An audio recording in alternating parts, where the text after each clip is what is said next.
The following may contain language which will be offensive to some people and inappropriate for children. Still here? Then pour your favorite beverage and let's get this fucking show started.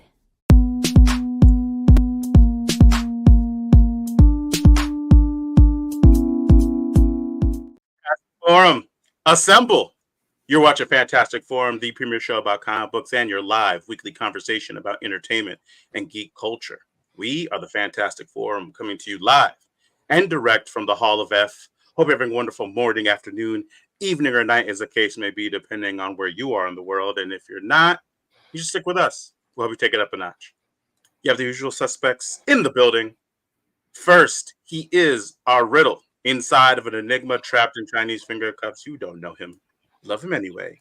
He's our silent assassin, Jay. Hey, what's up? What's up, indeed? Next, he's the backbone, the pillar, the strength of Fantastic Forum, our nigh invulnerable brawler, and resident strongman, Moses Magna. I keep meaning to wear this shirt with like a dress shirt over it so I can just rip it like that. There it is. There it is. As for myself, my name is Lawrence Young. They call me Mayor Young. Welcome to Fantastic Forum. Shout out to Oz. He's not here yet, but he will be. So, our intrepid senior reporter is on his way. In the meantime, we do, in fact, have a great show for you today because we are going to be talking to you all about WonderCon 2024 and our experiences there.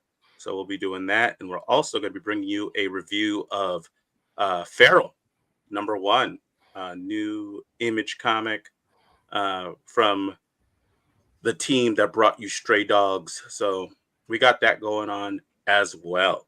And of course, whatever else it is that you all want to talk about, and we'll tell you how it is that you can let us know what you want to talk about in just a moment. But before we do, we want to make sure that we thank Mr. Scott Rubin, because without him, this show would not exist. So thank you, Scott Rubin. Hope you are doing well, good sir. And with that said, let's go ahead and see if our intern will bless us with some information. Want to get in on the action? Call Fantastic Forum on Skype and join the fun. Too shy to call in? That's okay. You can join the Discord chat room available at FantasticForum.live. Join the party. You know you want to. There it is. Thank you very much, intern. FantasticForum.live is the place to be. You can go ahead and jump onto the show. You can right now. You could be the fourth member if you wanted to be the fourth member of Fantastic Forum by hitting the call-in button. We'll also take your comments directly out of chat and bring them into the show. We don't have any chat comments right now, huh? That's weird. That's okay. No, there was a chat comment that I was gonna put in. Oh, R.I.P. Ed Pitt score. What? You really stay out of our Discord, huh? No. I mean, well, yes, but not on news. Yeah. Well, actually, no. I didn't see it in the news. I saw it on X. What? What happened? Yeah. He killed himself. Yeah, What? he left a note. Yeah. And damn, we don't know what was in the note, but he was apparently going through some stuff. I read it. Oh, okay. Yeah. Basically, I was actually following the story. WonderCon, I ran into somebody that I know, and Sunday after we guys left, we went to eat. And like, hey man, how's it going? He's like, I don't know. And literally, like after I saw him, like 2 minutes later, I see they posted something on Facebook, and I'm like, I stand with Jim Rugg, and Jim Rugg's like, I can no longer work with Ed Piscore after these allegations or some shit. And then in that span of that weekend, it just avalanched, and he got harassed online. People were, there had been some mild impropriety, or I don't know how mild it wasn't, but it's just something happened in text, and the internet just jumped on them. And yeah, then they tried to the Pennsylvania newspaper tried to get a hold of him, and he wouldn't answer the door. His dad answered and says, shit's happening, but he don't want to talk to you guys, don't want to talk to anybody. Next day he killed himself. What? Yeah, in the letter it was like, a lot of the stuff he said, like he gave context, like the stuff because they had screenshots in the news about what he had said and stuff, and he's like, "Yeah, that conversation might have been a little edited or something because it wasn't. I was referring to something else she said earlier that she didn't show here when I called her a naughty girl.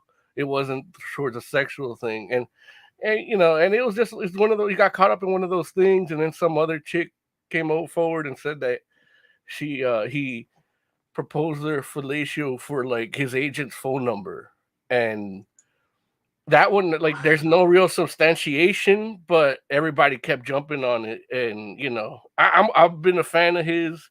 He used to draw American Splendor when they brought it back when I was in high school and the movie came out, and I loved his art on it. I've been a fan as my grand design, Right. And then Jim Rugg Hip was Hop Family Tree. Yeah, Jim Rugg was his cohort in Cartoonist Kayfabe, the YouTube show, and it's like he's like, I can no longer. And like, dude, this shit happened 4 years ago. You work with this guy directly. How the fuck do you know he's not doing this shit? If it's like, at the very least, you could say it's like it's not really a pattern. Like something he's doing online is weird, but this isn't what I know. All he said, like, I'm not gonna work with him no more. In light of these allegations, And with that, people just kept going on, and day later he did. Yeah, took his own life. Yeah, his sister revealed parts of the letter because they gave context, and it's like he's like, I just don't want to be judged like this because you can't shake off that stink, even if you if you come out clean, you still come out stinky. He's like, fuck this, and yeah. R.I.P. Wow. I had a bad day on Monday when I found out. Damn, I did not know. That sucks. Like, just what I mean, just the whole situation sounds terrible. And I don't know what did and didn't happen. Yeah. But either way, this isn't the outcome that I don't think anybody was looking for. So who knows? Jeez, man. I allege that they did want there's people happy with this outcome. Yeah. Fuck it. If people could allege shit online, I could allege it here too. Some people are happy that shit happened. Wow. Wow. Yeah, man. That threw for a loop. I mean, I honestly I didn't know any of this. And that's crazy that like the allegations started like literally like over this past weekend. Well, that's when I got wind of it. I guess that's when the second one came on, and then but the second one was unsubstantiated. They're not even quoting her now after, like they're quoting her now after he died, but as like there was no substantiation of that one, and the whole time because I think it happened about a month ago, the first allegation, and it didn't take a lot of. Didn't catch a lot of flack, but they didn't catch a lot of momentum. But all the news outlets weren't printing the accuser's name. Yeah. And she's not a minor. She was 17 at the time of the event, but at the moment she started the accusation, she's not a minor. But they allege all the stuff about Ed Piscor and print his name, but they protect her from cyberbullying, which is basically that harassment is the stuff he couldn't take. He's like, fuck this, I'm killing myself. Yeah. Wow. Yeah. The articles, there's 2 articles I put in our Discord. One is like the initial one that doesn't show doesn't show the conversations out of context, like doesn't show the screenshots that they initially put up, and then the second one has the screenshots with a little more insight on it. And the screenshots, I mean, again, like some dude, let me tell you something. Somebody starts talking to you online and it's creepy, don't heart their messages, like because you're leading them on at this point. All those messages where he was being creepy or inappropriate in her eyes, she was hearting and kept talking to him over the course of the year. He blamed 2020, the COVID year, the height of COVID, where he was spending it alone, as like the thing that kind of triggered that loneliness that he just wanted. He got, he fixed by talking to people online about cartoons and comics and shit, and that, that's what he says. And I don't know what, like you say, I don't know what did or didn't happen, but what I do know is he's dead. Yeah. Wow. And like always, Diddy still running around. Yeah. Donald Trump still running around. OJ's golfing, Ed Piscor killed himself. Yeah. Over this shit. Bill Cosby's still getting that chocolate pudding. Not Jello no more. He's getting whatever they let him have now. He lost that. Yeah. Yeah. Yeah. All right. Yeah, Tiger Claws in chat. He said, any of you guys seen Godzilla, Kong, The New Empire? Jay, you saw it, right? Yeah, I saw it. It was pretty good. I enjoyed it. Well, They don't really give an arc to Godzilla, but that's fine. It's mostly like a Kong story. And he does kind of like make up for how pitifully he died like twice in the last movie. He died twice in the last movie? Well, technically only once. He just got the shit beat out of him the first time. Yeah, that's different. Wait, but he died and came back? Is that what happened, or he comes back in this one? No, he died and came back. They like gave him. I don't remember the movie, so that's what I'm asking. Yeah. Okay. I'm just saying, like, his heart stopped and they gave him defibrillation and brought him back. I feel like that's happened in a couple King Kong movies, right? I'm not a King Kong connoisseur. I'm pretty sure you are, Jay. You're not only are you a King Kong connoisseur, you are a resident King Kong connoisseur. Everyone knows that. I wish that were the case, but no. I'm like, I direct all my Kong related questions to Jay. Oh, jeez, man. Okay. Tiger Claw, how did you like it? Like, Tiger Claw saw that, right? Probably. Like, I'm surprised he hasn't said anything else about it so far. But,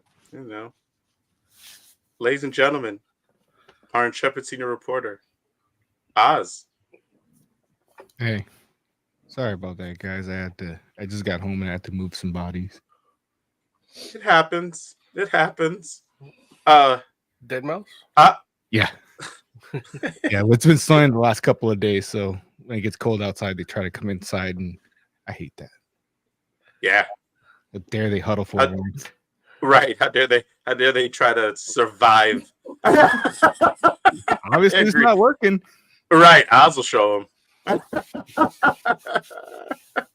Oz, did you see Godzilla Kong, The New Empire? Nah. Is that not your cup of tea? I haven't seen -1, which I hear from everybody that's amazing. Yeah, I missed it, unfortunately. Amazing. I really wanted to see it before it left theaters. And is it not back in theaters? They brought it back. Something. They brought it back. They brought it back to show in black and white, and then it left again. Oh, I thought it came back after it won the award. That I don't know. I don't. Yeah, I looked. I didn't see it, but maybe I was in that window when it wasn't in theaters. I don't know. I should look again. Well, it might be gone by now. But yeah, Godzilla -1 is great. Yeah. I didn't see the black and white one, but the color one was great. I assume the black and white one was fantastic. Isn't it the same movie? No, one's in black and white. Okay, Snyder. There it is. It's artsy in black and white. I don't think you understand, Oz. The director says it feels like a completely different movie. And And I don't know. He's like, so please go see it a second time. 100% true, but or a I fourth will time. say, yeah, I feel like it would feel different. Hey, let's get them to release Morbius in black and white. See if that helps. It's morbid time. But the purple was like one of my favorite parts of the movie. I mean, like you think it was your favorite until you see your purple in black and white. Then you're like, oh, that's really Morbius. Feels just like the comic. Yeah. So Tiger Claw did go see it, and he said it was really good. Hey, So, if they re-release Madam Web in black and white, does it now become 50 Shades of Grey? that's because she was in that, right? Yeah, if I have to explain it to you, then I failed. I didn't even give it. I never saw 50 Shades of Grey. Like that's not my. I just also I feel like Madam Web would need a lot more fucking. I mean, I felt pretty fucked watching it. Oh, so you're the masochist. Listen, I was just waiting for it. I'm like, I need to be tied down to go watch it again, just because it's black and white. So it all fits.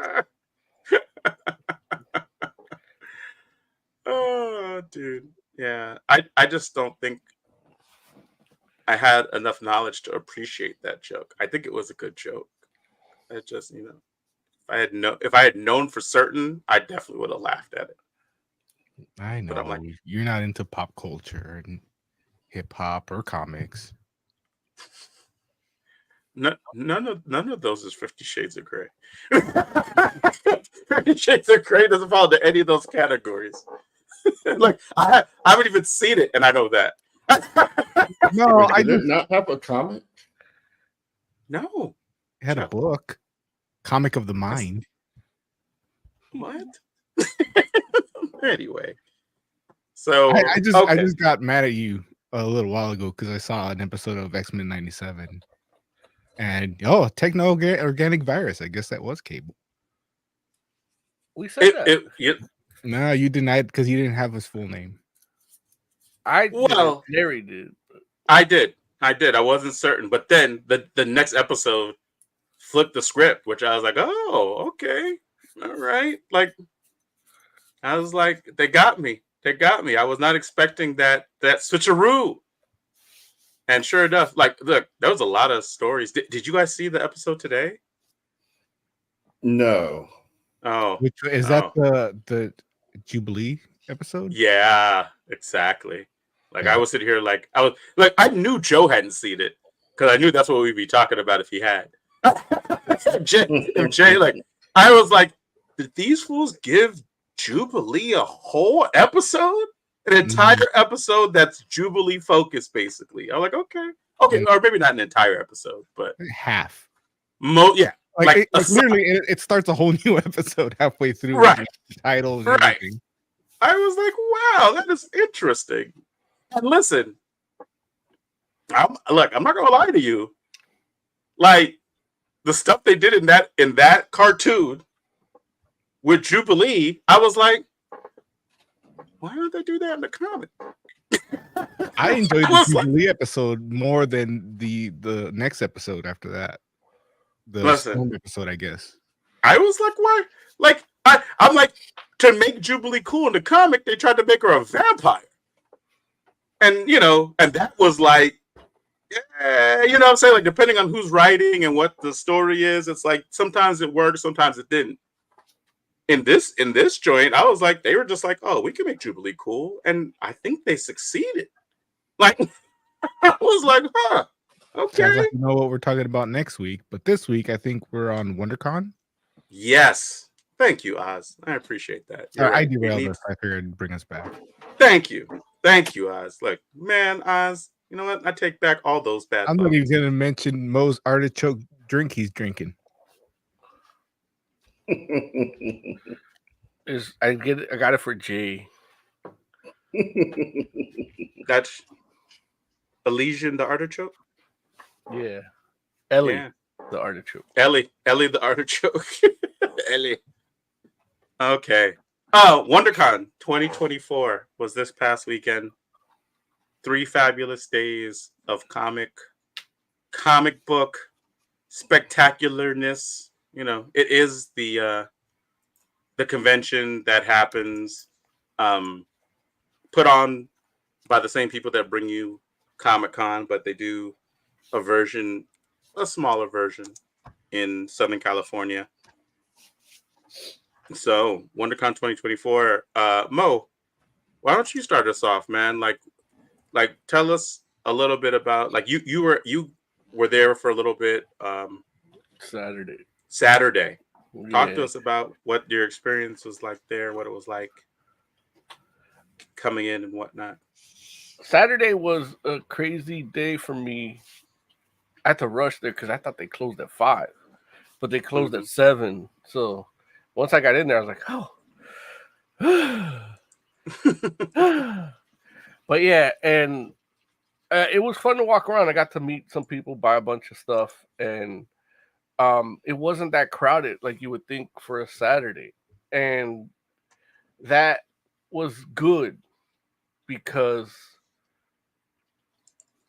I thought it was like, like I could walk and see things and film stuff, and there should be B-roll here, but it codexes and shit not working. But you'll see that in our YouTube channel or TikToks or whatever.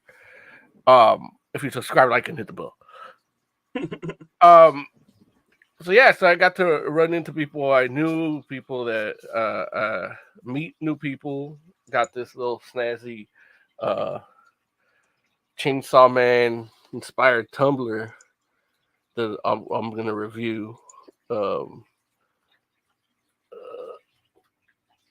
later. That's cool. Yeah. In fact, I should be drinking my beer out of this, but I haven't washed it yet. And I was able to like just talk to people while they were selling stuff too, which is like kind of cool because it's not too busy. And in the video we have up already, somewhere up here, there's Larry. Like Larry does a conversation with a lady, Shayla Height, and in the middle of the interview, like she just sells comics, you know, like, and it's just the vibe was that throughout the whole weekend, and it was because it was slower. Like it was a slow show. I don't know. They've done Easter weekend before, and it was packed. I think people are becoming more faithful as, you know, Reichs raise and come into power, and the world looks like it's on fire, and general despair grips people. But that's the only thing I can think of why it's so slow this week. I've never seen it this slow ever. And even like when we did last year, we went the first day. That's usually the slow day, and it was more packed than it was here on the busy day. But for me, that's great. Able to get good parking, able to get in, see things in a 2-hour time period. I got to go to a panel, 2 panels, the Weird Western panel, which is the Weird Western genre. I had a couple people, and then if you subscribe to our audio, there's going to be a Fantastic Four bootleg edition coming out soon, which is the Diversity and Fantasy panel, which is do we interview Jonathan Yanez? He is one of the panelists on there. So if you haven't seen his video where Larry read his book in one night and then interviewed him, that was like, it was good. Yeah. You check it out in our Comic-Con playlist in our channel. But he was there. I ran into him while I was trying to like play, because I went by myself and they had like a big gaming section.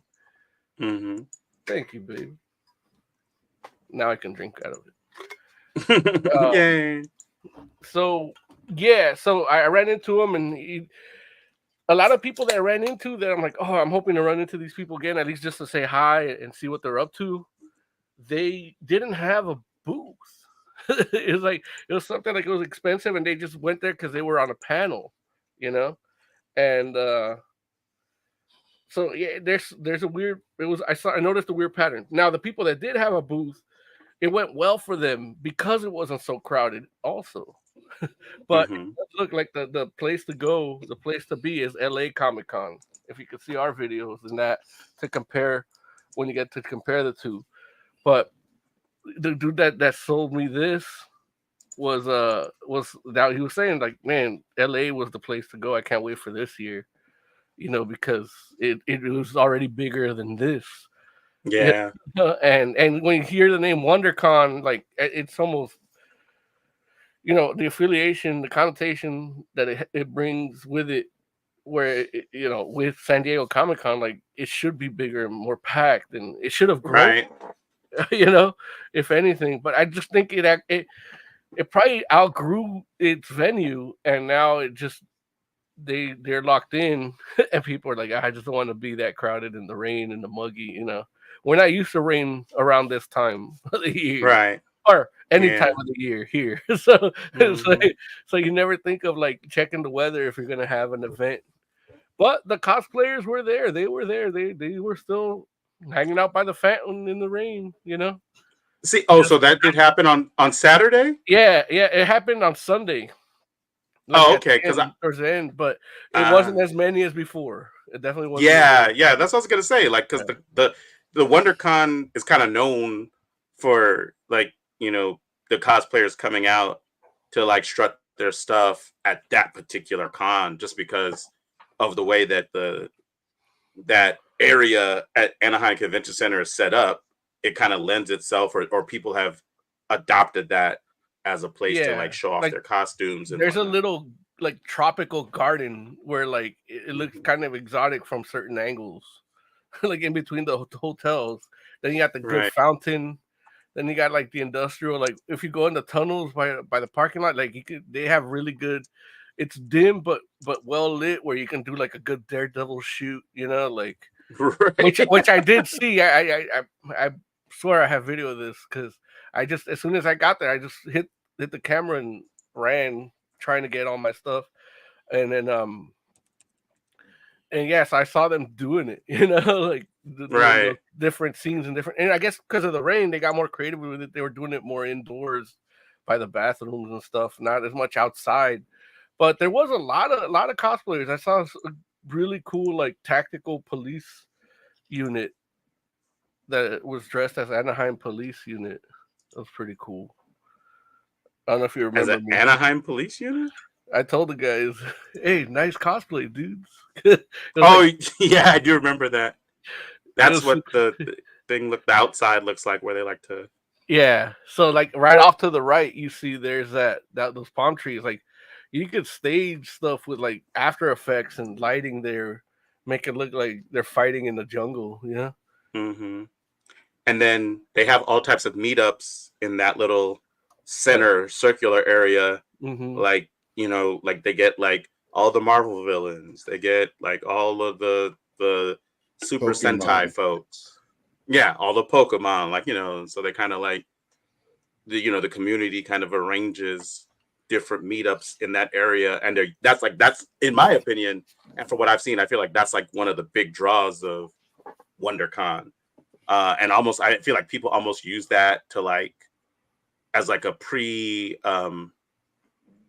pre-staging kind of for Comic-Con, Mm-hmm. and I kind of make sure like their costumes work the way they think they're going to work and look the way they're supposed to look before the big show. But with the rain, cats are like, yeah, that did not happen. At least not while I was there. It didn't happen. I never showed you guys this that I bought, but check it out. Oh, wow. That's pretty cool. Yeah. Is that just an oversized book? No, it's a print. Oh, it's a print. Oh, okay. Yeah. I was about to say, I was like, wow. Like, I'm like, what book was that? I wanted to see that. No, Well, but there's that a looks what very if. cool. There's a what if, and what if Doctor Strange took her in instead of Xavier, and that's where that's from. A gender bent Jubilee told me that. but she couldn't tell me the issue number. Then I got that's very nice. I love how they use that negative space. Yep, Wow. that 3D pop. So he didn't know whether to buy this one or another Mystique. So that Jubilee dude, and I told him buy both, and he's like, no, I'm not doing that. And I'm like, well, buy both. Well, I'm like, fine, you get that one, I get this one. I told him. So that's what we got. Very cool. Yeah, but he had a really good costume because it really looked like the cartoon costume, like 100%. It's just on a dude, you know. So like, so I had to give him fucking props. To be like, yeah, this shit that's a great costume. Like I saw other people as Jubilee, and they didn't look as good as he did in it. And it's not like he looked feminine or nothing. It's just the stitching. It looked like a real world Jubilee. Yeah. I thought I had another print in here, but I guess I don't. Yeah. It's they chipped me for the death print. Probably gave it to the Jubilee by mistake. Yeah. But yeah, so I got that, and then I bought because I'm working on my other comic book show, Cunt, and so I got a bunch of books for that. So I have, you kind of see them up here. Got something called Taken Eden. I got 2 volumes of Taken Eden. I got Chrono Intel. And then I got what's the other one? Anarchy Beyond the Walls. And I got something for your cunt. That you may actually already have these books, but I ain't taking your package, man.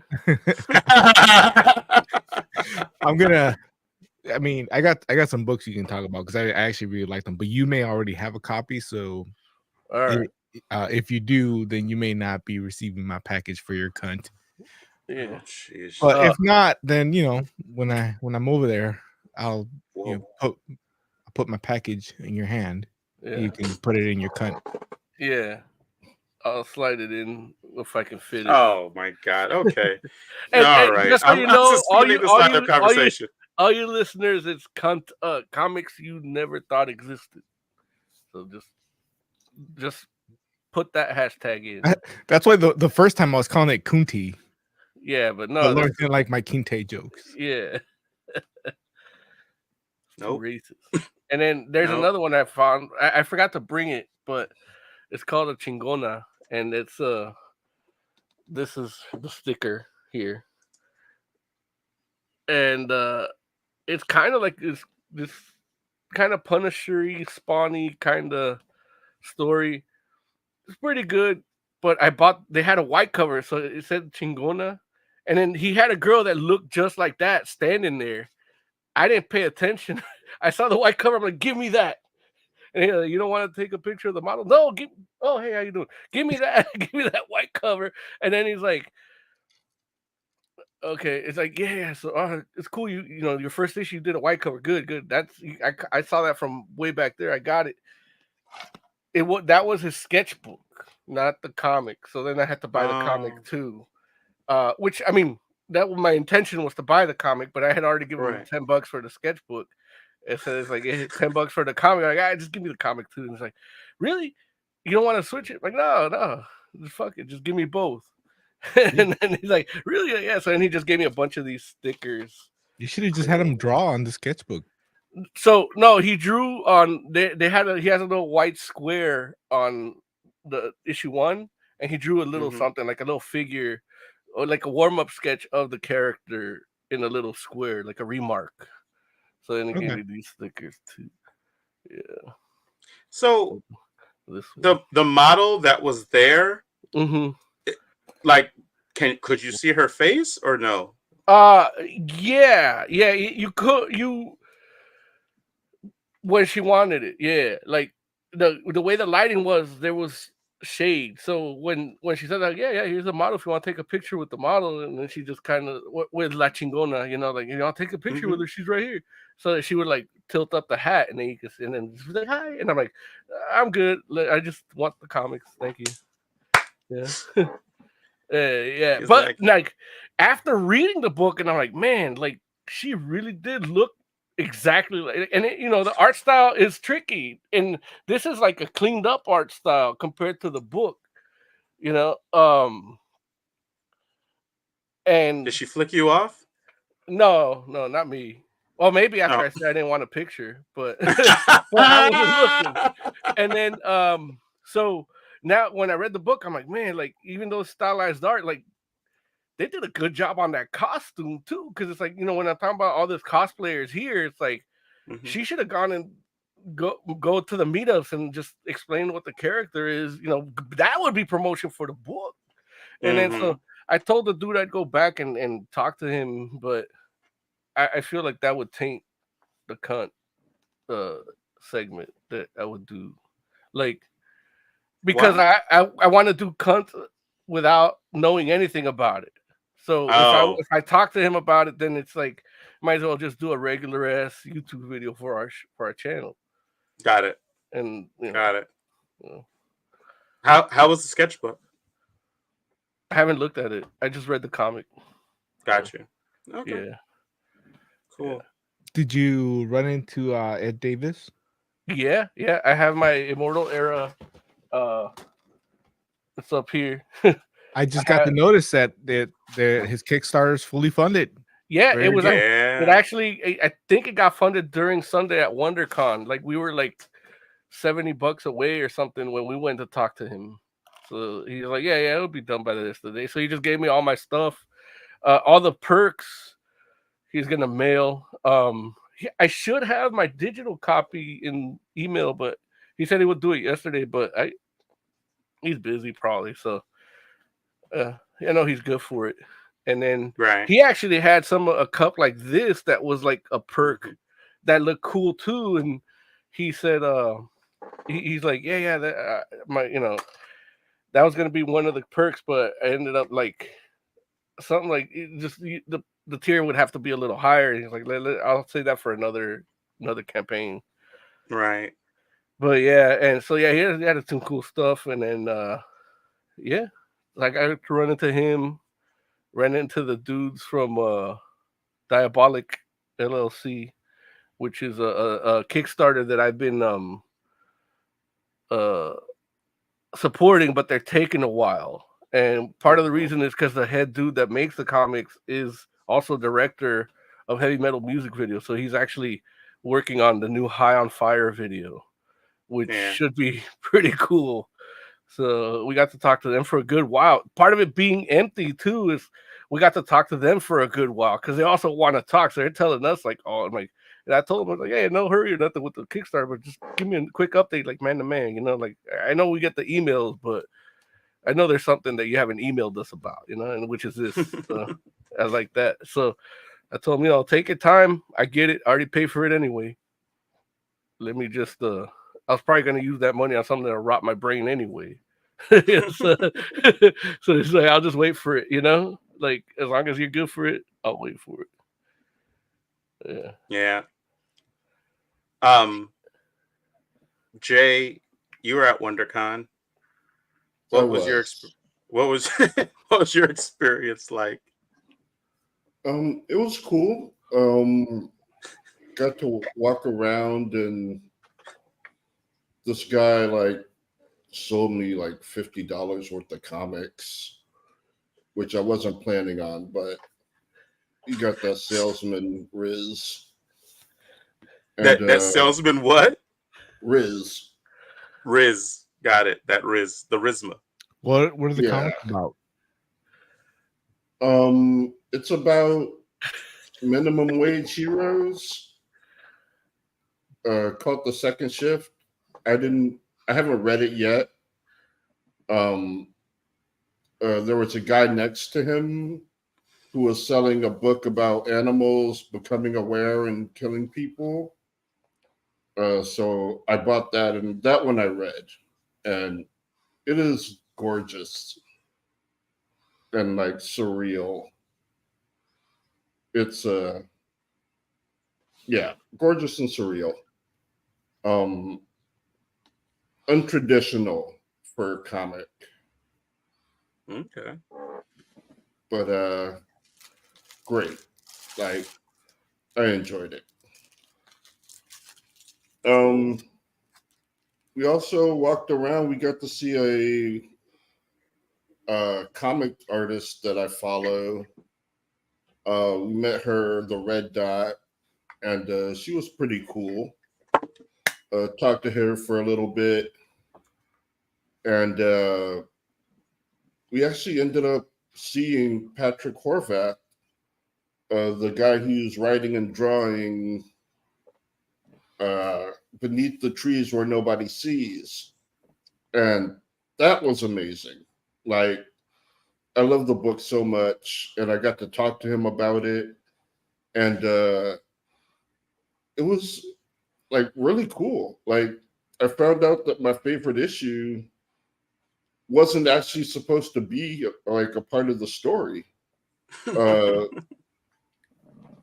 Basically, yeah, like it was supposed to be a 5-parter, and his editor asked for another issue, and so he made that issue.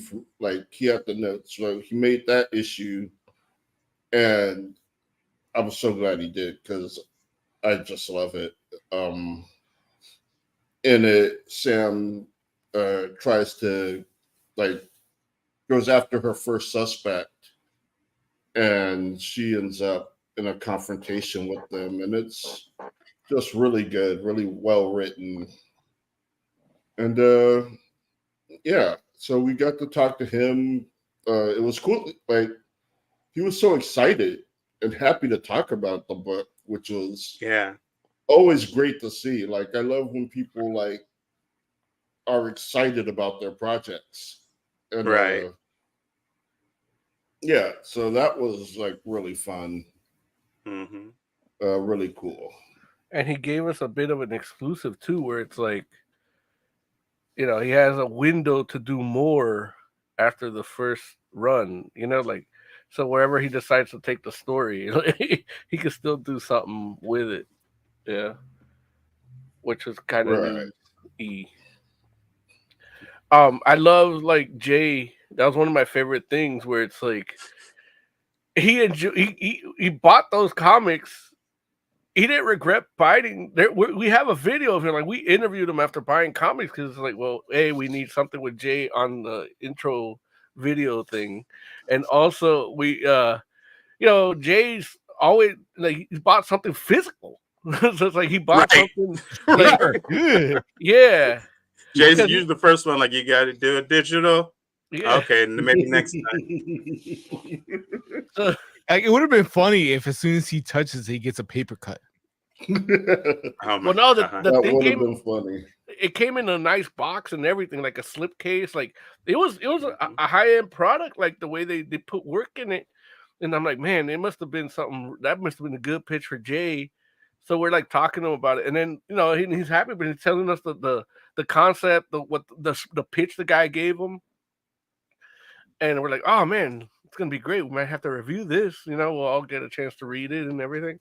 And as we keep going, he's like, that motherfucker, why'd I buy this fucking book? Because he wanted to get other stuff. Right. He like saw like some t-shirts. He was like, yeah. oh, why'd I buy these fucking comics, man? What the fuck? Like, I only meant to buy 2 of them. Like, yeah. I meant to buy the first issue of the series and then the first issue of the crossover. Like, that was all I meant to buy. Yeah. But then he started talking, and like, I've got a $50 box set of the entire series. So yeah, there was so much stuff I wanted to get. Like, they had these, I don't know what you call it, but like these foil covers for editions of Beneath the Trees. And they all looked amazing. And I was like, fuck, I cannot get one of these. Like, I cannot even get one of these. Like, yeah, that guy got me. We'll get you some of those. Don't worry about it. Like, Patrick Horvath hasn't seen The Last of Us. I mean, No, I don't know if yeah. I don't know if he has. I don't know about if you've seen the show, but us in general. And you all also got to have a cool conversation with Babs Tarr too, right? Yeah, we did talk to her. God She damn was it. cool. Yeah, Um, cool. but yeah, she was one of the people that she had like a little mini crowd, which was cool, like for her. I mean, she's a pretty big name. I don't know why, like, you're surprised she had a crowd. Well, because it was so small that nobody Yeah. like Larry, like was it Ron Lim was like there just chilling with like Daddy Lim, like his dad or something, you know? Daddy Lim. Yeah. Maybe it wasn't that small. Maybe Babs Tarr was just, sucking up all the attention. No. Well, look, Come on, man. It was small for Babs. Yeah, but the show overall, like, yeah, it just you feel like you could have a conversation with anyone, and it could go on for there weren't a lot of people just there. because, yeah. And the thing is, people wanted to talk to you because they were having a lot of interactions, you know? Right. It was great for content. Yeah, man. We rocked right past the chips. Yeah. And I was like, wait a minute. I'm like, Eric Estrada was just like hanging out. Oh, the actual chip. Okay. Yeah, absolutely. I was like, what, Doritos was there? No, chips. Nobody knows what that is. Well, I know you're right. That's the old man card right there. Everyone heck. They're like, whatever, Grandpa. Thanks, chips. Maybe we get it. He gets pulled over by them all the time. Right. Emily ran into Eric Estrada like on her own, and she's like, "I just ran into Eric Estrada," but I don't know what happened. I just didn't see her for a couple hours. Oh damn! Just kidding, baby. Damn. What happened at WonderCon? Refute the story on Mike, baby. Look, Mo's not the first nor the last man to be Estrada. So, but yeah. I mean, obviously there was a lot of super talented people there, since it's a Southern California con, and there are a lot of people that are relatively local. So yeah, there was a lot of talent there. But yeah, because of either the weekend or the rain or a combination of the two, there just weren't a lot of people. And so, I don't know, like a lot of the times in the past, like WonderCon will put out figures, you know what I'm saying? To be like, attendance figures and all that kind of stuff. I would not be surprised. I don't know if that has happened in the last, like post-COVID. I'm not sure if that has happened. But I feel like, pre-COVID, I feel like that was like a standard kind of thing. And of course, it's not like, they're not like knocking, they're like, it's the same people that put on Comic-Con. So it's not like they're like, oh, we did Comic-Con numbers. They know Comic-Con is Comic-Con. But they would put out WonderCon numbers because they'd just be like, oh, it was a great con too, But I don't know if that will happen this year. We'll see.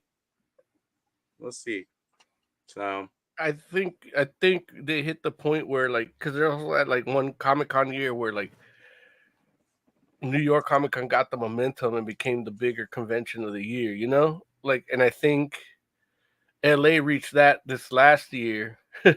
Like when it came to LA and WonderCon, because those are the two bigger cons here, So, but I mean, hopefully, I would like, maybe they need, I don't know. Yeah, I don't know what the answer is here, because the venue, for the amount of people that showed up this year, the venue was fine. Yeah. So maybe it's something's either been turning people off or just making them not have that sense of urgency for it, Yeah. Right. It looks like it was 60,000 people. Yeah. 60,000 people over the course of the weekend. Yeah. Yeah. That's like a Tool concert. Wait, no. No, that was shocked. Yeah. Oh, okay. I was about to say, I'm shocked by that number. I'm like if there were 60,000 people there, then that means 55,000 of them came Friday and Saturday. Like, I guess it depends on how many people make that a trip. Like to get to Comic-Con, I'm gonna have to get on a plane, which means I don't care how hard it's raining, I'm going. Right. But like a WonderCon, if it's mostly just local people, then I can see why that would have an effect.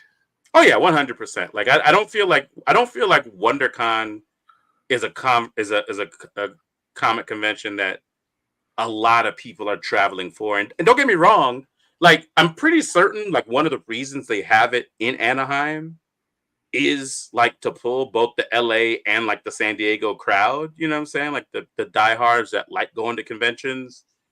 That, you know, and again, like I said, the people that are like I said, they use it as a test bed, I think, for Comic-Con. So it's like, let me take my costume or take my ideas and kind of, you know, use WonderCon as a test bed. So they usually draw, I think, from both ends, because it's not like, I mean, Anaheim is basically like halfway to almost halfway to San Diego, right? So, you know, it's like, yeah, like it's not a big deal to make that drive, or necessarily, but I could totally imagine all the San Diego people with the rain. If it's raining, they're like, "Nah, I think I'm good."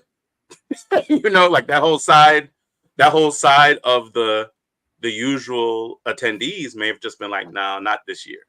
You know, and then I know that, like, you know how LA folks are. Like Anaheim might be a drive that they don't. I'm just saying, like, LA folks will mess around and be like, a rain will change your entire plans for the day. And it's not like, if Anaheim isn't close enough, you know, you're like, I don't know if I'm gonna make that drive.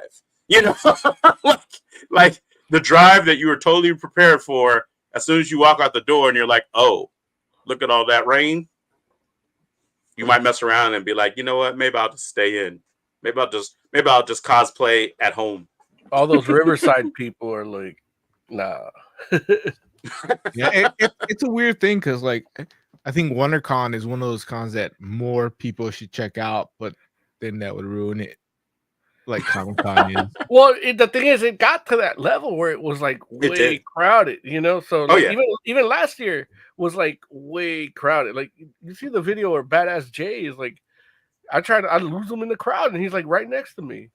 Right. Right. Is that video up? I only saw the video of Lawrence talking to the very the old, what was the grandma that curses that. Yeah. You guys spent way too much time talking about vibrators. But that's look, read the book. Read the book. Yeah, because that's the beauty of it. Yeah. No, it seems like a book I should look up and definitely get. Like Lawrence did his job. He sold that book really well. Like he literally sold it to two ladies that were walking by and heard us talking about it. Like Lawrence took that interview and put his foot in it. Thank you, Us. I appreciate it. There it is. Put your foot in that interview. But and, no, you know, like I was worried because I was testing out a new camera and the audio, when I was monitoring the audio, like it didn't do what I wanted it to do. And I'm like, fuck. And it still had audio issues, but I didn't have to use the separate audio we recorded. Like it was good.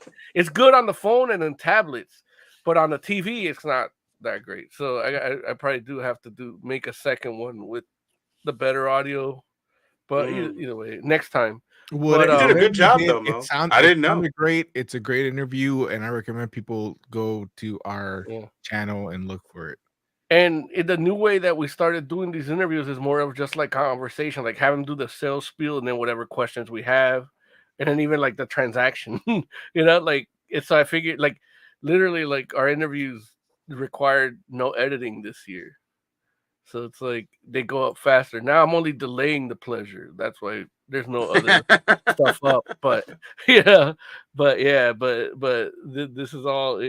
That's the way I chose to do it this year. Here again, testing for Comic-Con, and you could probably turn around videos from Comic-Con like the same day. Yeah, nice. The only thing that took time was making the thumbnail, but I didn't spend too much time on it. Yeah. So, yeah, and next time, we should definitely like talk to her husband too. Yeah. I made sure to I got Right. his info on the video too, so we can look it Okay, up. good. Yeah. But yeah, because Ray Anthony Height has done some stuff, and I was trying to figure out like Where you I'm like I recognize know his that name. yeah, I'm like I know that name, and I'm like where do I know him from, and like he's definitely done I mean a number of books that I've read personally and enjoyed, whether it was like X-Men Blue. I know that's not as popular as some X-Men books, but I really liked it. Yeah. He also worked on like Dr. Aphra and Oh, nice. Moon Girl and Devil Dinosaur, and yeah, Wow. like a few different things, and not just Marvel stuff. It's He's no, definitely but done work for those three DC. is a trip because it's still like when you mention those three books, the art styles across those three are slightly different. Yeah, Like they are they don't slightly you different. can't Yeah, tell like it's the same guy that did all three. And right, and she did bring that up, like she changed his style to draw her right, book, so right. that's gonna be a good one. We gotta talk to them both as like marriage counselors. Like we'll be their marriage counselor and ruin their comic book career. They've been doing everything right till we talk to them. Indeed.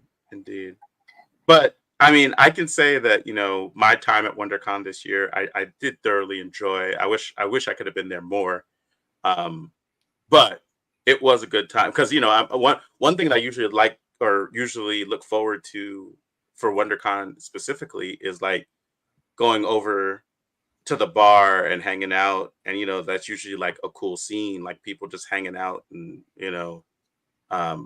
just Giant enjoying each Megatron. other's company. And I didn't, because it was Easter, I didn't get to hang out and, drink and be merry. And so I missed that. But you guys did get to go over there a little bit, right? Yeah, we just had lunch and a couple beers and then went home. Okay. Were there any people over there when you all went? Just because it was, but there was, but not like like there was a whole like Star Trek guild last year, remember? Right. Like one Right. sign, and it's like then there was like the giant robots that came in for a beer. Right. We had Transformers coming through. And right. Then like the Mandalorians came in, Yeah, right. That didn't happen. No, like we were sitting and eating, and then like this dude came in, and then this chick and her son, and then like the chick with her son was talking about what she does for a living, like teaching or some shit. I'm telling you, this is a smaller WonderCon. Right. Yeah, it is what it is. So, hopefully WonderCon will get better weather next year, and hopefully it won't be on Easter weekend, and maybe it'll be back to its former glory. That's the weird thing. Like I've been there Easter weekend before, and it was bigger. So I think it's bigger than the weather, man. I think people are becoming more godly. Maybe. Well, either way, we always wish WonderCon. Or when they fired up that Hadron Collider, like they fucked it up and made it all people getting godly now. We're in the worst timeline. Yeah. Money, so. Say it again, Oz? Or stuff's more expensive this year, and people are saving their money for stuff like that. Hey, that could very well be the case. I don't see anything about that. Any evidence? Well, of course, money grocery bill is like doubled. Oh, geez, has it really doubled? What doubled? Close to it. My grocery bill. It close to it, but I am fat, so Look, Oz only buys meat and cheese. No, I buy meat by that. Like, I literally buy half a cow at a time. Wow. So then, what are you buying? Twinkies and shit, all that packaged shit, like middle aisle shit. No, I don't know. The wife buys all that. Yeah. stuff. Just shop around the edges. Everything you need is on the edges. Apparently, she can't eat beef every day, so we gotta get chicken and pork and shit. And like, Damn. Yeah, but I again, got half a cow in the freezer in the garage. Like, just go in there and grab a leg and throw it on the grill. Grab a flank and go to town. just shop around the edges, man. Oh, dude, that's too funny. Okay, all right. Anything else anybody want to say about WonderCon before we transition? Okay, well, let's go ahead and talk about Feral #1.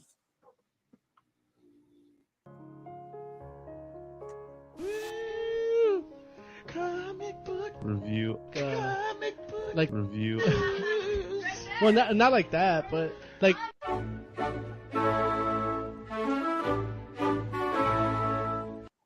All right, Feral #1. Jay, why don't you start telling us about it, buddy?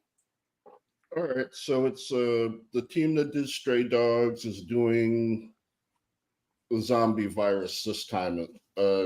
Instead of a serial killer, they're doing the zombie virus, quote unquote rabies.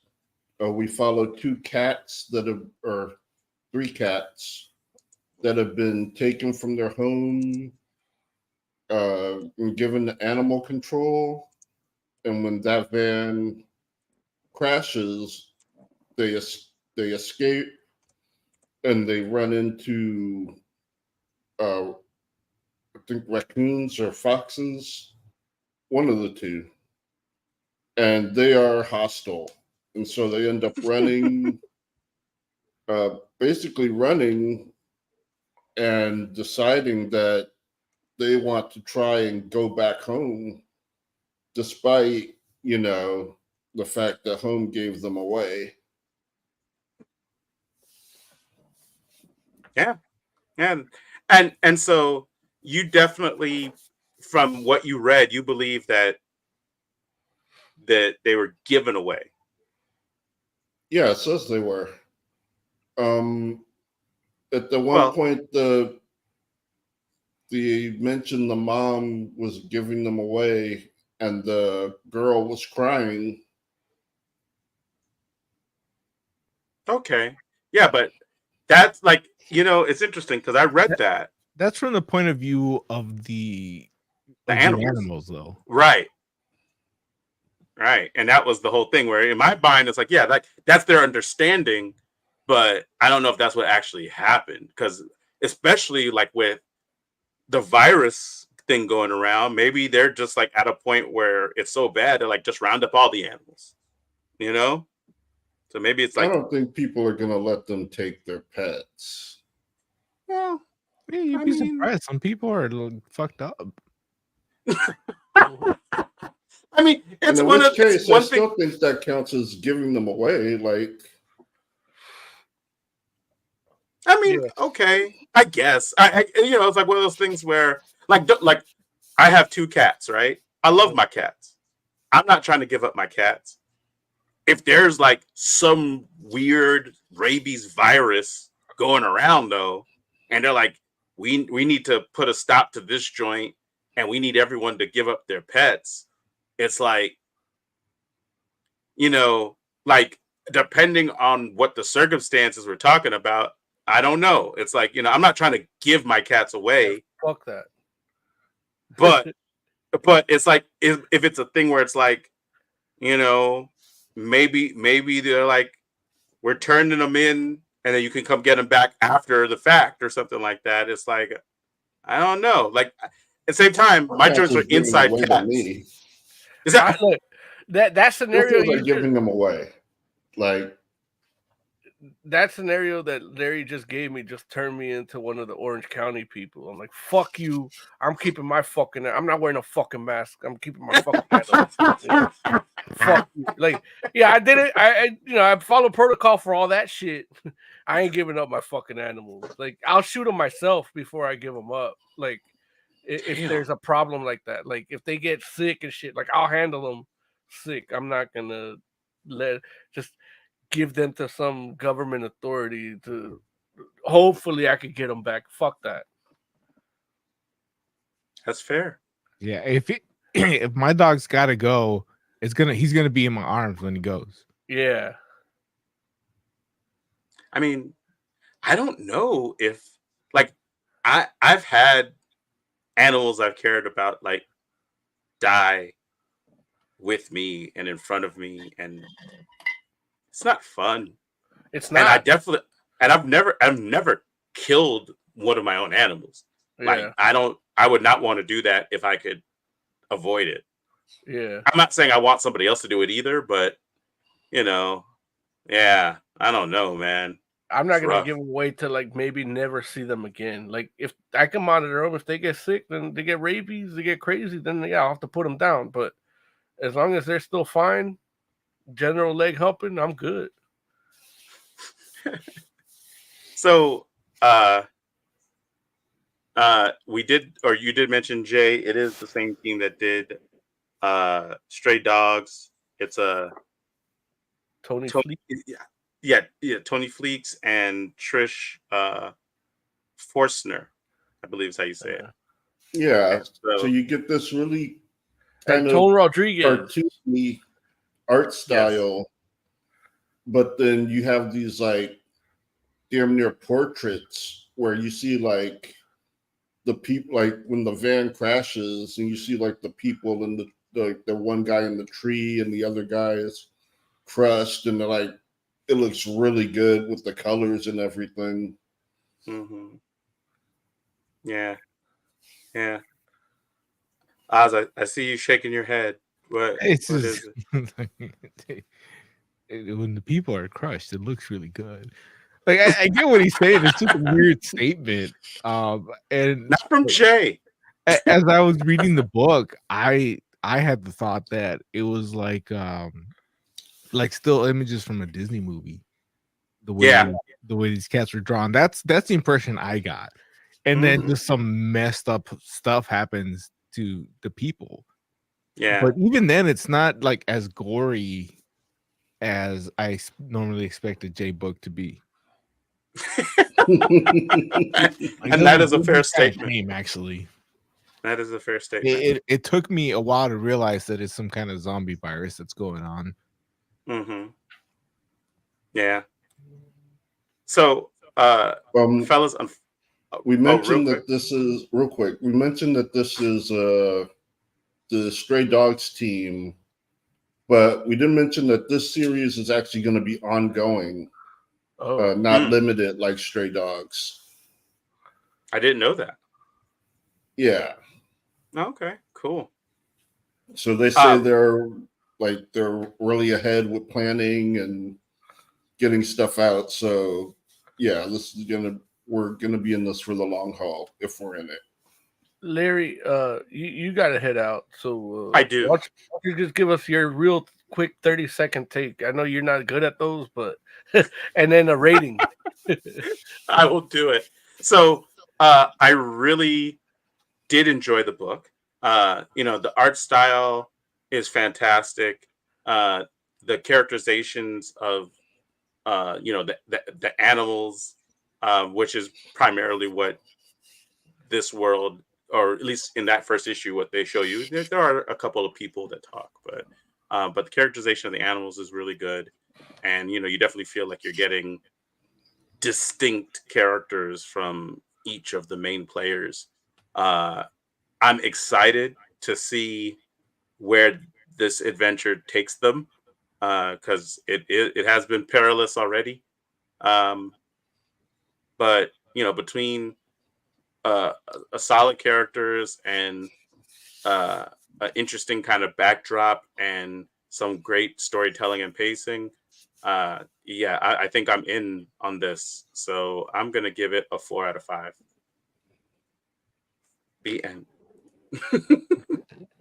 So yeah, if I can come back in and drop in, fellas, I will. But if not, love you all. You guys are all awesome. All of the audience, you guys are fantastic as well. Thank you, and I will catch you all in a little bit. We'll never see him again. He said that's every horror movie. Every horror movie ever is I'll be back if I can. At least he he's said if I black. can, so that might be okay. That's one of those woke horror movies where the No, he's black. He's gone. But no, back to Feral. Like I really, when Jay explained this to me over the weekend, because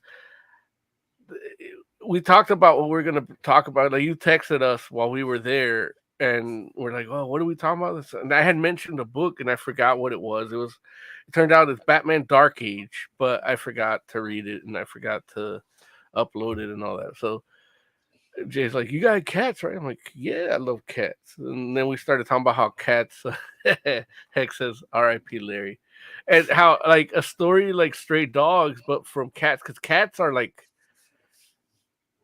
better than people, you know. They're assholes, but that's what kind of makes them better than people, because they could still like tolerate people to a degree, you know, like. We had a whole discussion while we were walking through WonderCon about this.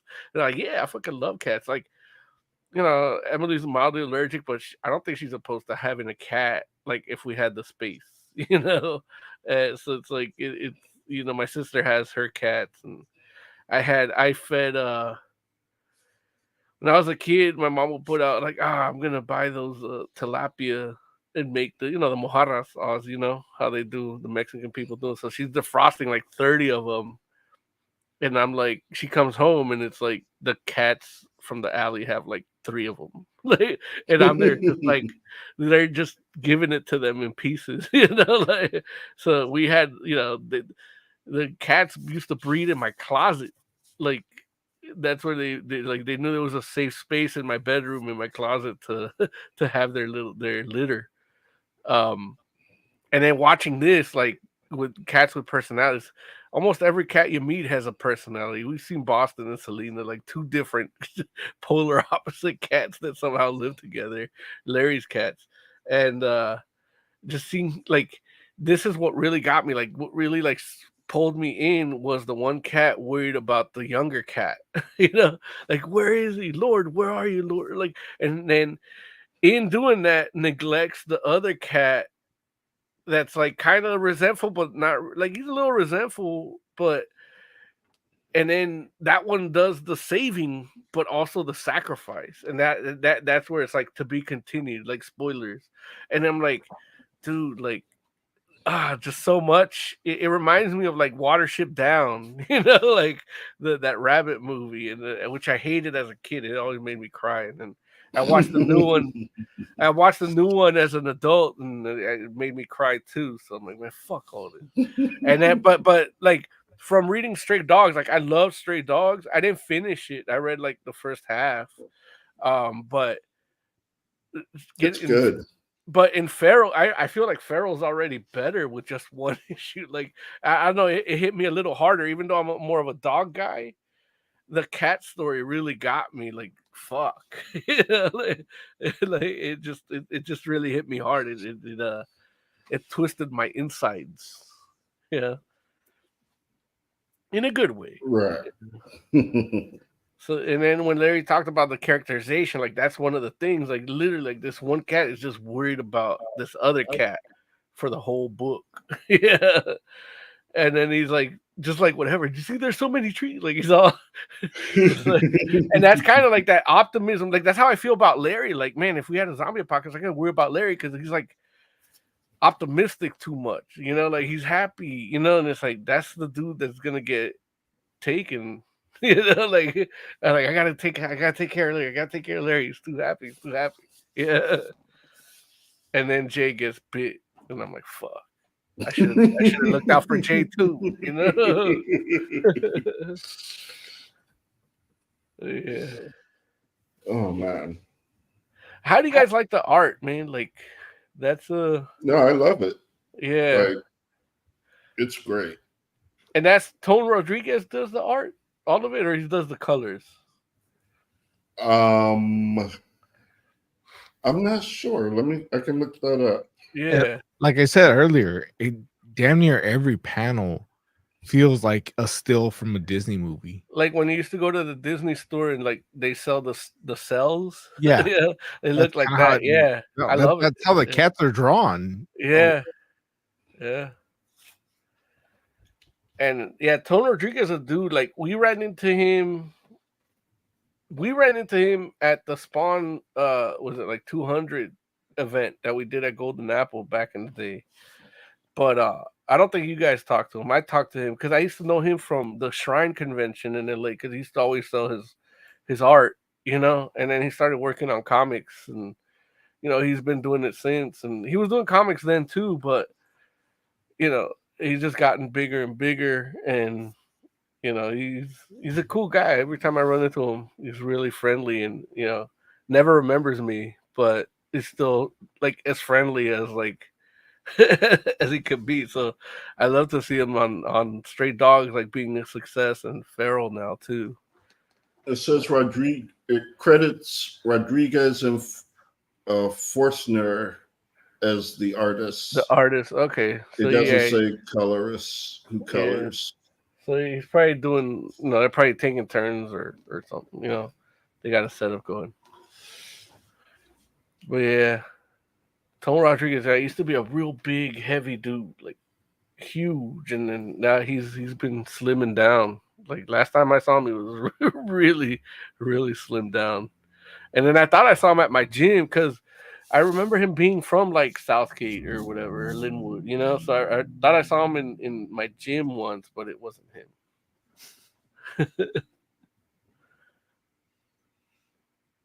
Yeah. I don't know where to go from here. But right. Where do you guys think it's going? Like the story, or where would you like to see it go? Well, yeah, where do you think it's going, and where would you I didn't know it was ongoing until you guys mentioned it. I thought, obviously, I mean, it's called Feral. I thought whatever, and we're assuming it's a zombie virus. That's what the evidence points to, but and it looks like one of the cats is infected. So I assumed that the cat was gonna go feral, but he's actually zombied or whatever. I mean, the other cats don't know what the hell the zombie virus is, so they would assume he went feral. I knowing that it's an ongoing book now, I'm not sure. Like I assume if you're gonna go ongoing, you assume it's gonna go for at least a year, which would be like 12 issues. Whereas I thought it was gonna be just a self-contained story, maybe 5 or 6 issues at most. But yeah, knowing that they're planning to be ongoing, I have like no idea where this could go. Obviously, people aren't the focus of it; it's the animals. So knowing that it's ongoing makes me want to read it more than actually reading the book itself, because now I want to know how they keep this story going past like issue 6 or 7. Right. Like I assume it'll be like a general, like a zombie comic. Like, you know, they meet other animals and try to, you know, work together, but then someone gets bit and running and starting over. But I mean, the thing too is that they do have a destination in mind. And so I'm kind of interested in what happens then, like when they get back home, and like what's the state of the family when that happens. Yeah, that's a good observation, because it's what they always talk about them, you know, like Lord finding his way home, but he doesn't find his way home. Like somebody always takes him back, you know. And it's like because the older cat like knows where he's going, so he's like he's got to figure out like, okay, the river goes here, so them finding their way, that journey is going to be interesting. And yeah, like maybe we'll get a cat Michonne, yeah, or something cool like that. Because I did feel like even though they were all zombies, like the fox zombies still wanted to fuck up the raccoons, you know, like they're not just going after non-zombie people. Where in these zombie movies, like it's just the zombies versus the people. like these are going after each other too, you know. So that's the tricky part. So yeah, maybe that's gonna come into play in a bigger plot point later. Yeah. Right. Yeah. In any case, Yeah. I'm on board. Like Yeah. I do want to keep reading it. I like the art.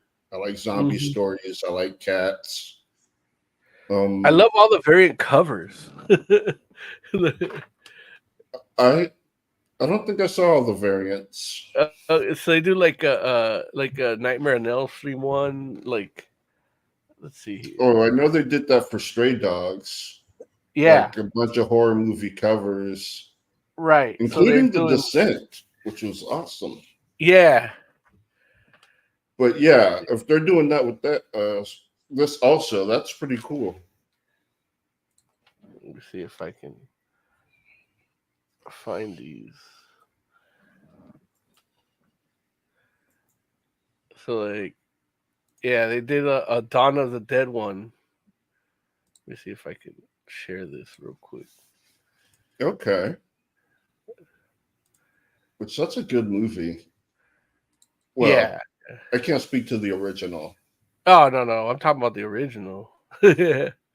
But yeah, definitely. Like they're both good, both Dawn of the Dead. So like this is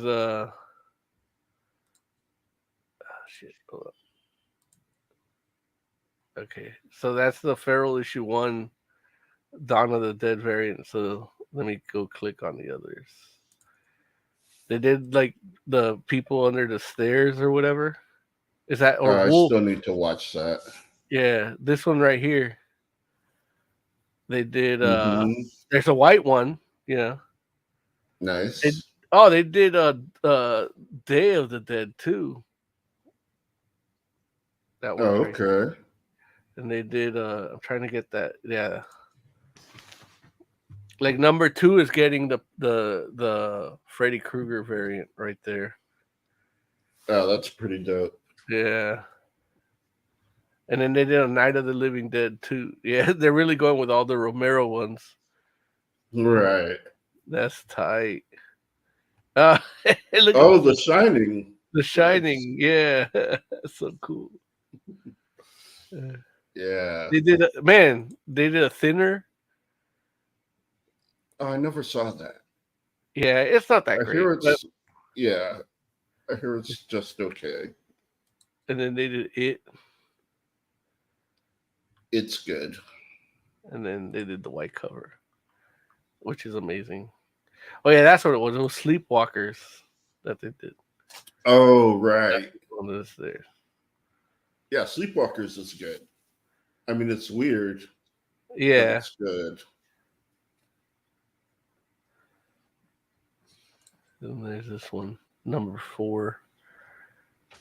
That's the number 4 that look, they did this one. I forgot what movie this was. No, but it's a good cover. Yeah, those movie covers. Yeah, that's cool. I love that tradition in Stray Dogs, and they're keeping with it. So I'm down. Right. All right, you guys want to get into some of this review rating? Yeah. Okay. Jay, man, what do you give it? I give it a 4 out of 5. Like so far, I'm liking everything that's happening. The story, the characters, the art. It's all doing. Yeah, it's all cool for right now. I like it. Cool. Oz, what would you rate it? There's only the one issue out right now, right? Yeah. Yeah. Okay. Yeah, I think 4 is right there. I mean, the art looks really good, and it made me want to pick up issue 2.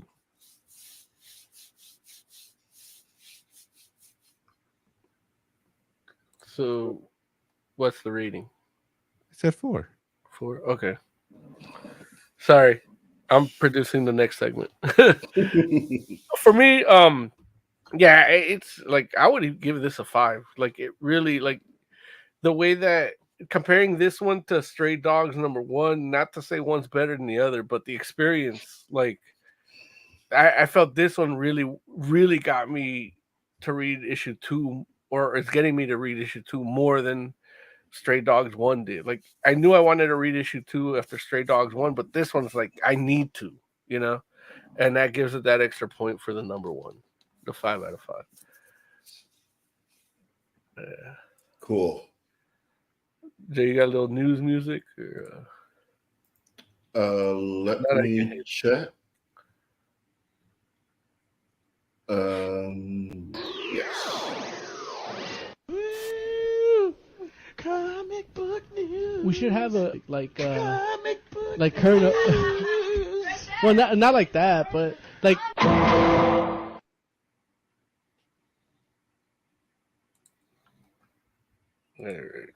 The biggest news story is still Ed Piss score. Like that was Oz, did you hear about that? No. No? Oh, another one that ignores our Discord. Yeah. Yeah. He got accused of some creepy stuff and then killed himself because he got internet bullied.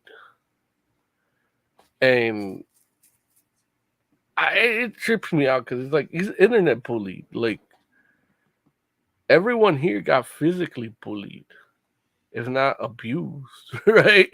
You know, like borderline abused, if anything. And it's like, the fuck? No, I took some ass kickings. Yeah, I did too. And Jay, I mean, not only did you do that, but then you went into the Navy and the military. So you had to deal with some shit. And it's just like, I don't know, like it sucks for what Ed Pittsburgh did, but it's like, man, could the internet really be that overwhelming? Maybe we just don't have that many listeners or that many viewers to give us negative comments. Yeah.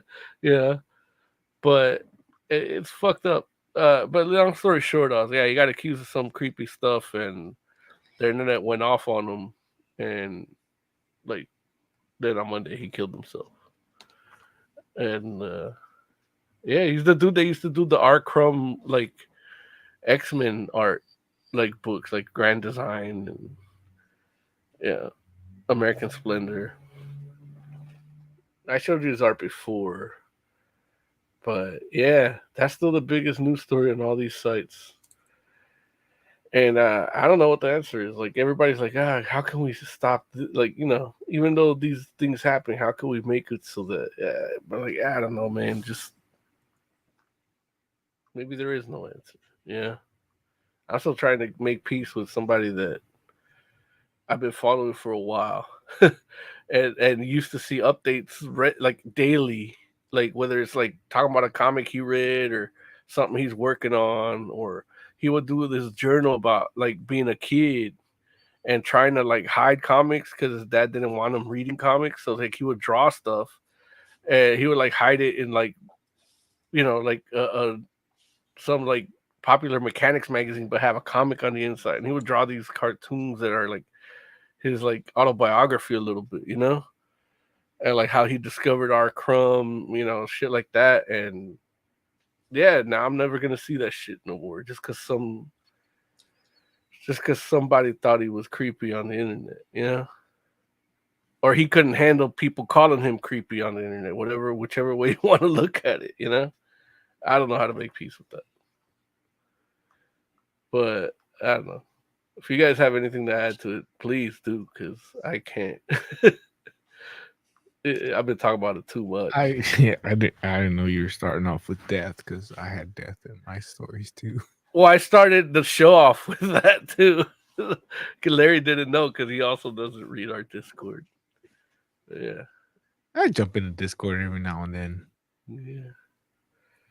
But I guess continuing the death spiral.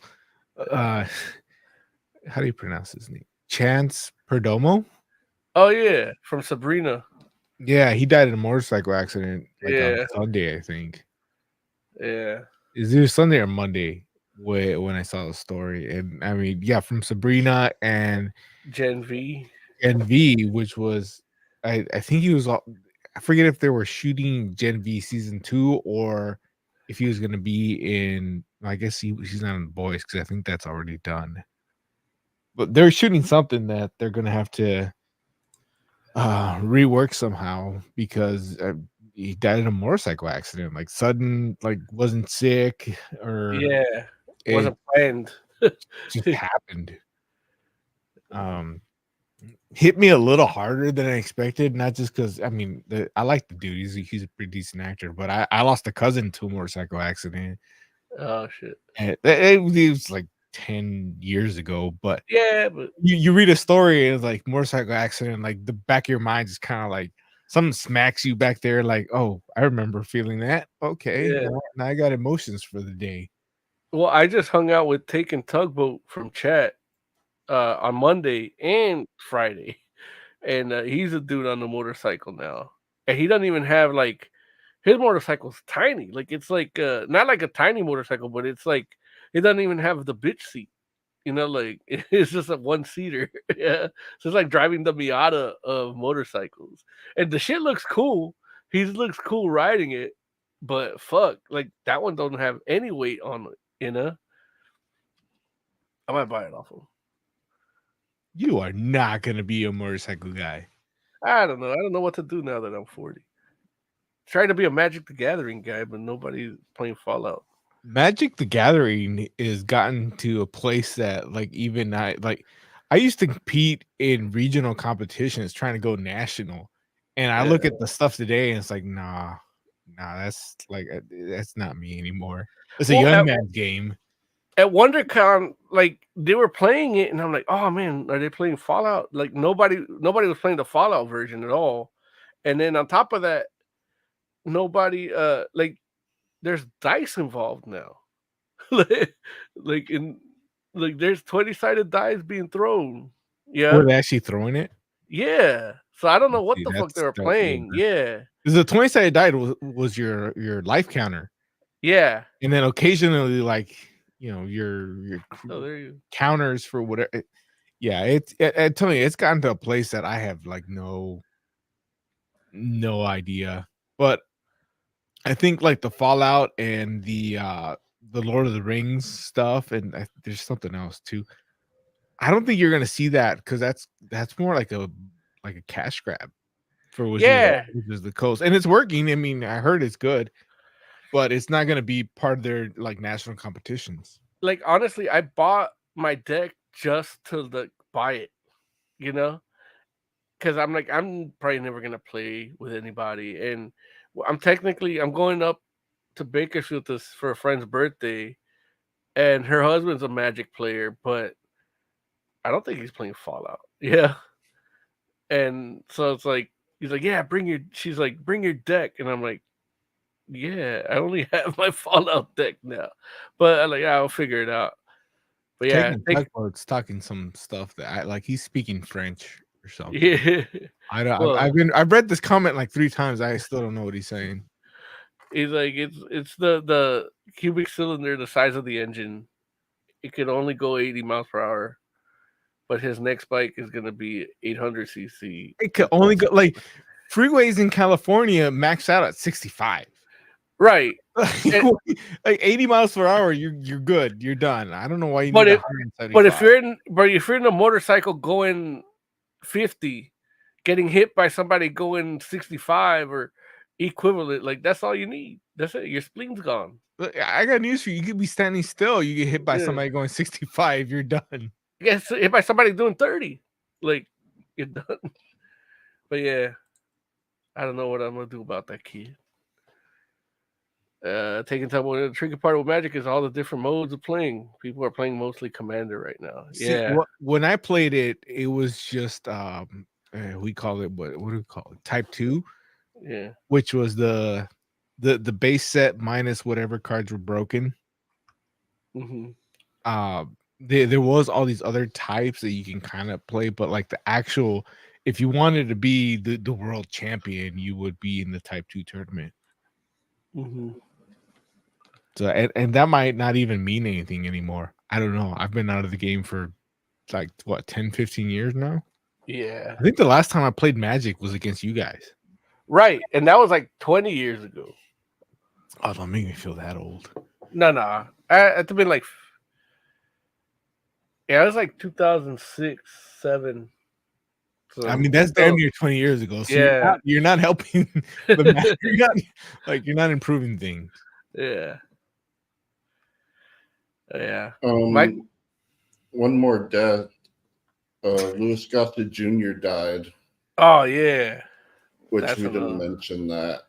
Yeah. I saw it in the Discord and I remember him because I loved him in like, those old 80s movies. Like I think it was in Delta Force with Chuck Norris. Yeah. I believe. Yeah. But he was also in the original Punisher with Drago. It's what's they called. What's that dude's name? The OG Punisher. Yeah, I know who you're talking about.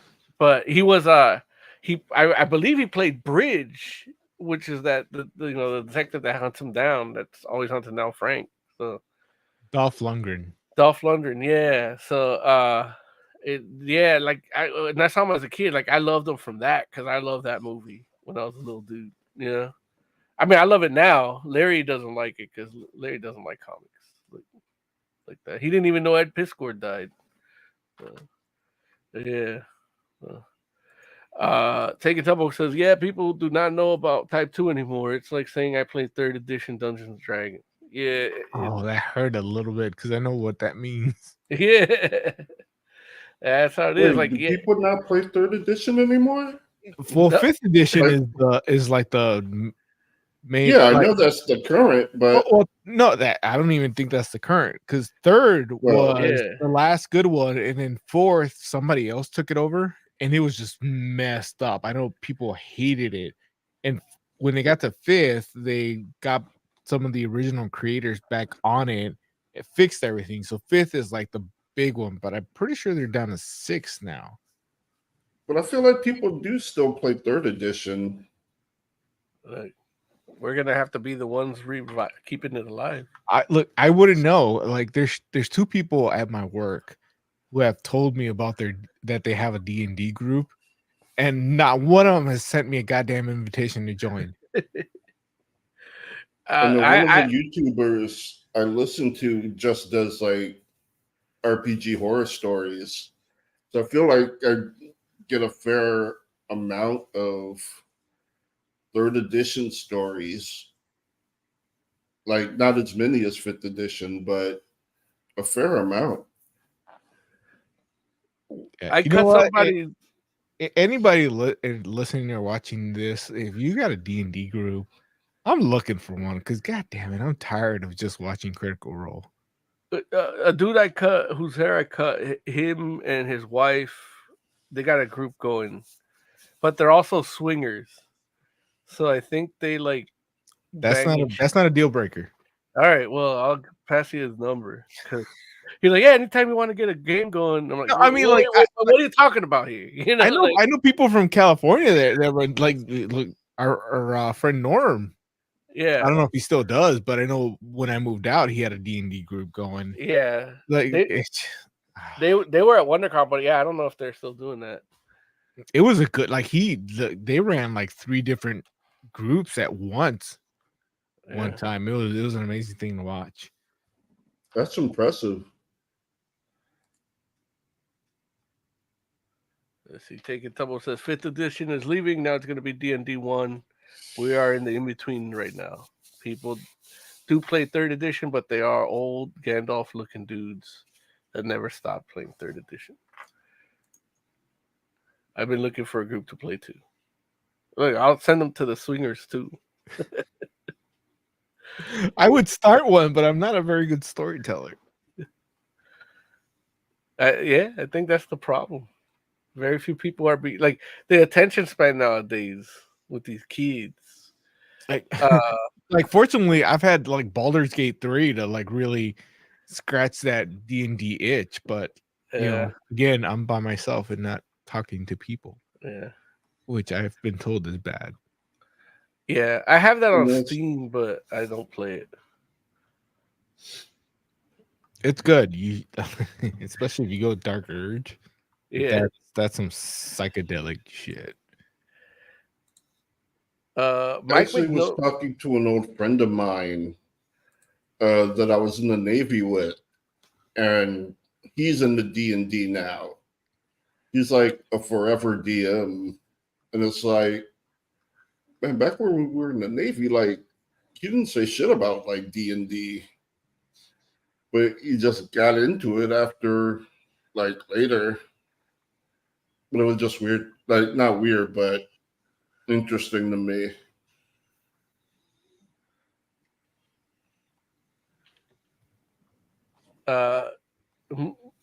If I can move along, wait, hold on. The only time I got to play was DM for a Rick and Morty campaign from Wizards of the Coast. It only lasted one session, and then everyone quit. Yeah. Mike Mignola did a cover, an homage cover for Robin Lives, the story where Jason Todd never died. He did a variant, and I'll show it to you now. Where is it? But he basically recreated like the first Hellboy comic, but with Batman. It's pretty cool. And while you're looking for that, why is my feed full of Henry Cavill as Magneto? Like, not just from us, but Yeah, you're like, I've seen it a lot. I think somebody did that on AI, and they're running with it like that's what they want. But yeah, look at this. Looks just like Hellboy #1, but with and then It's a Skulls. little weird looking, but I like it. Yeah. I mean, it's a style. Like you're not going for Mignola for like what traditional comics look like. Like even when he used to draw big 2 comics, like he wasn't drawing traditionally, you know. So, but like this is like it looks like the Conqueror Worm, like #1. Like it's so cool. If you're gonna go with the monocle, like, why not Penguin? Well, because it's the story of Jason Todd Lives. Like Joker needs to be on the cover. Like, Yeah, I guess. Yeah, that makes sense. And again, he's paying homage to his original cover for Hellboy. So it's like he's homaging himself. So like, let's see. Hector in chat is not impressed. Yeah, because he doesn't like that book though. He hated that book. That's a legit cover from Death in the Family comics. He doesn't like Joker with a monocle either. Taking Tugboat wants to know, did you guys talk about the short for Spider-Man? Did you guys even watch that? I still haven't seen it. Yeah. I did. It was really good. It just looks amazing. Miles is being attacked by stress. And yeah, it's just an amazing looking short movie. It's really good. I don't know what else to say. I mean, I get that it's stress, but they make stress like if you took Miles Morales out and you replaced him with Constantine, the way they make stress look like demonic and stuff, it would still fit. It's a crazy. It's like a scary story almost. The way it's done, it's really really good. I'm surprised it's free. And did they put this out because the movie got delayed? Is that why? No, this was just the thing they had in the pipeline for mental stress awareness or mental health awareness. I mean, Yeah, it was like freaky, I guess is the best way I can describe it. It's really good. All the like that's the one thing Sony has done right is the animated Spider-Man stuff.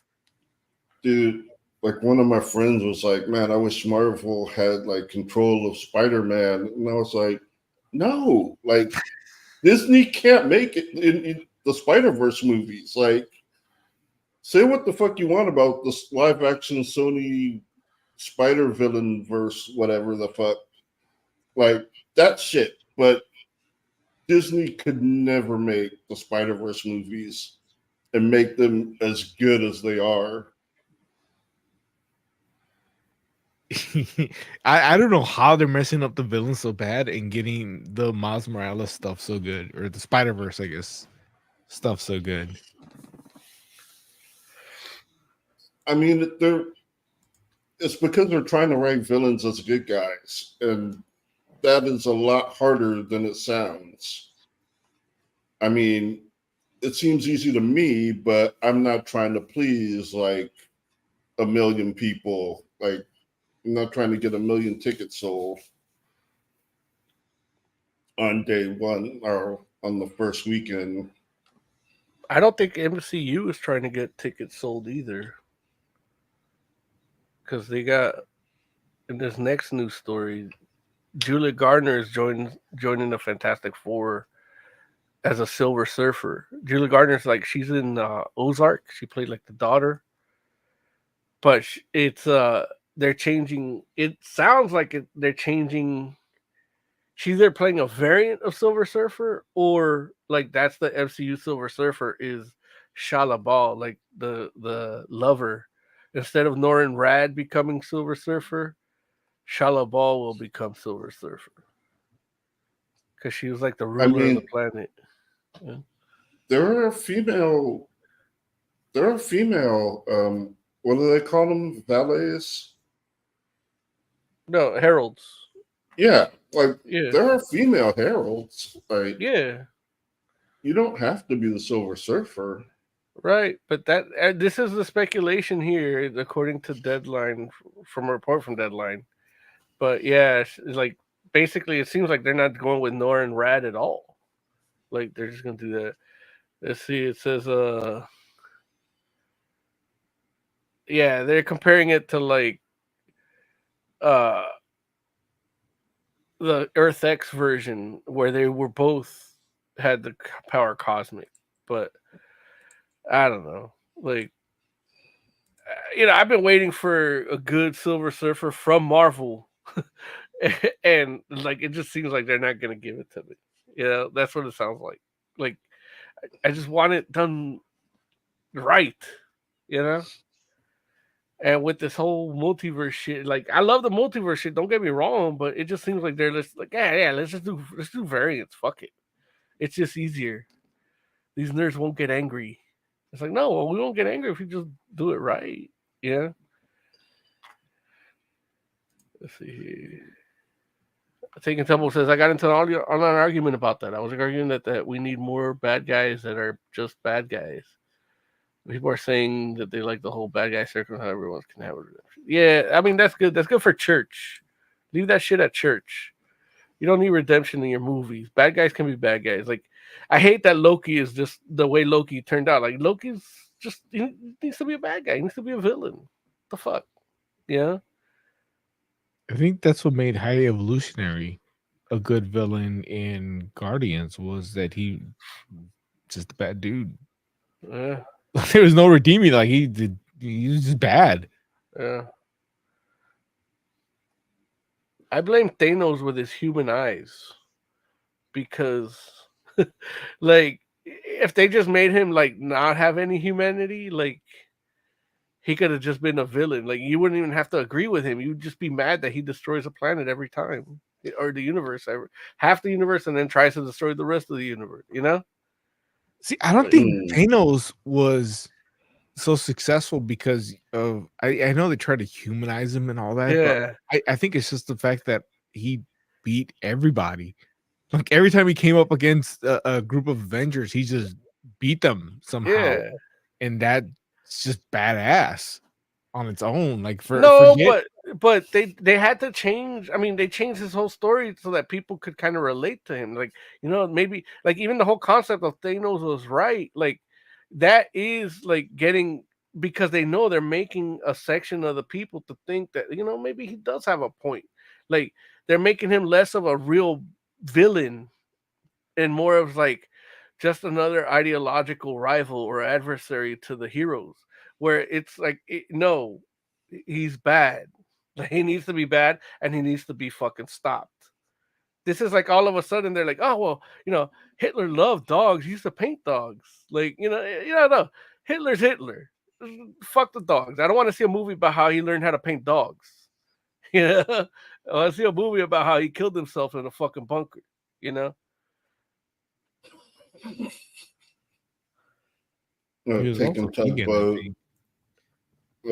Tubbo says, I only agree with Thanos when I'm stuck in traffic or a long line. Nah, man. Like I agree with young Thanos, not half Thanos.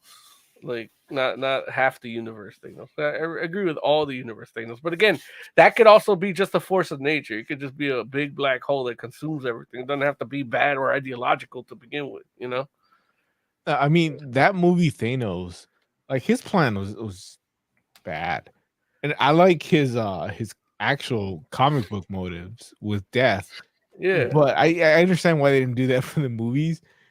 But what they did do with the movies was so bad that they had to get Eternals to kind of make it seem like give you a different version of that, where like the theory became that him getting rid of half the population was to slow down the Tiamat's arrival on Earth and on other Eternals on other planets.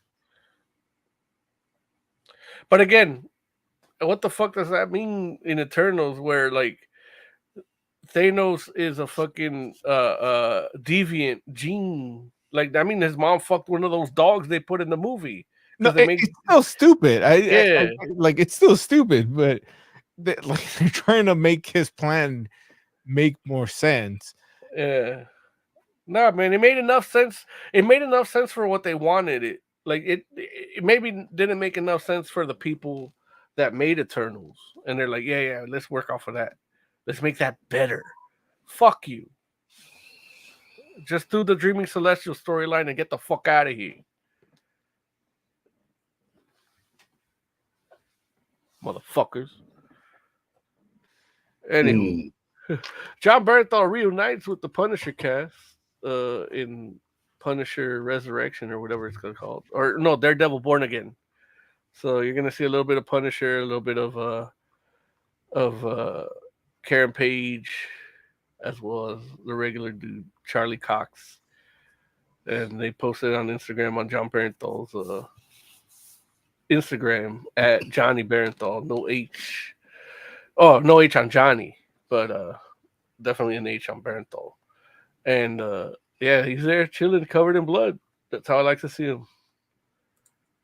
But low key, like I was good with how fucking Punisher ended. Like I don't think they could do anything better than that. Even with John Bernthal. So we'll see. But if they're just bringing him as part of that series, I'm sure they'll do something good. Get a good story going. Okay. Big Man 24/7 says the theory would be more that Thanos halted the Celestials being born makes more sense. Still stupid. Reiterating what we said. Oz left. See what else we got in the list. Oh, there you are. I missed part of your Daredevil story. I saw the pictures of Bernthal as the Punisher. Yeah. I mean, dude looks like the fucking Punisher. I don't know what to say. Yeah. I don't know what the original script for Daredevil Reborn was. I know they filmed 8 episodes and scrapped it. But now we got Punisher back. We have Foggy back. Yeah. And what's Homegirl's name? Deborah Ann Wall. What's your character? Karen, I think. I've had a lot of alcohol. It sounds like it's getting better. I'm still gonna I'm still gonna wait to see what they're doing with these characters and what the story is, but I'm starting to feel a little bit better about this show. All right.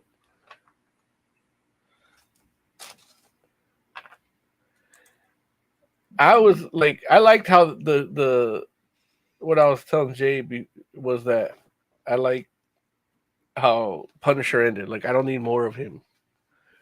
Like, I'm good, miniseries style, you know.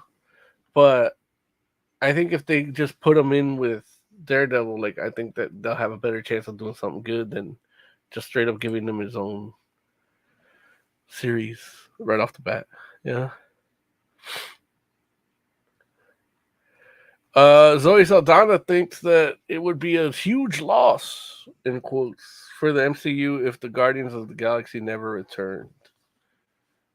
I haven't seen the third one, so I don't know what that means. But, yeah, I mean, she would say that because she wants a paycheck, right? Yeah, I'm always. It's funny when a story comes up and I bring it down to the story is actor wants more acting jobs. Yeah. Yeah. Yeah. Yeah, that's pretty much all I got. I mean, there's a horror movie, but I don't know nothing about it, James. This one might be something you might want to see. But the headline reads, "A new horror movie with literally no budget and a 4-minute fight scene between a talking napkin and an evil top hat has the weirdest trailer you'll see all year." The movie is called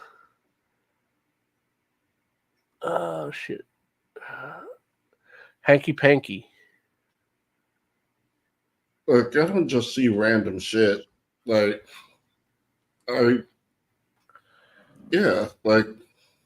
no, I don't just go out and watch any old random shit.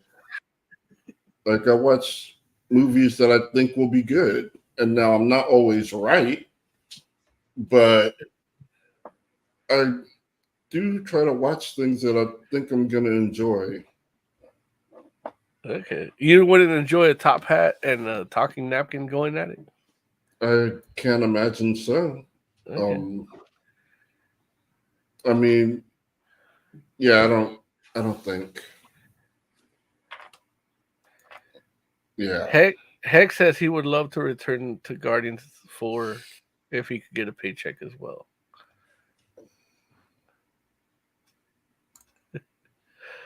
All right. I think they all went their separate ways at the end of that. Who cares? I mean, look, I guess, yeah. I know you don't care. Yeah. Like, for this. Yeah. For the story, yeah. I But know, that's why Star-Lord, cut myself off. They were teasing him for another movie. Like, they said he will return. And as far as, everyone went their own way except for Rocket. Like, Rocket is now the new leader of the Guardians. Well, wasn't Zoe Saldana's character, like, dead from Endgame? No, she came back in Endgame. No, she came back in Endgame. Oh, so and that was, and the third one was so partly Peter Quill trying to win her affections again. But so she was a time displaced one. Yeah. Right?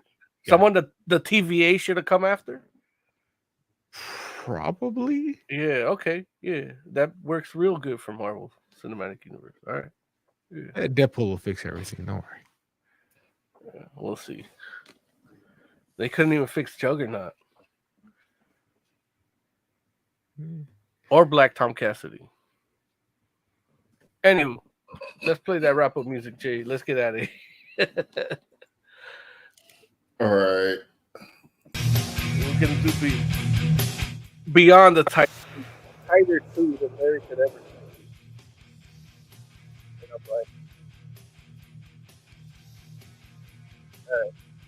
All right. Man, keep some final thoughts. Yeah, we got a bunch of videos on deck for you guys. So like, subscribe, do all that stuff. And yeah. Jay, give us some final thoughts.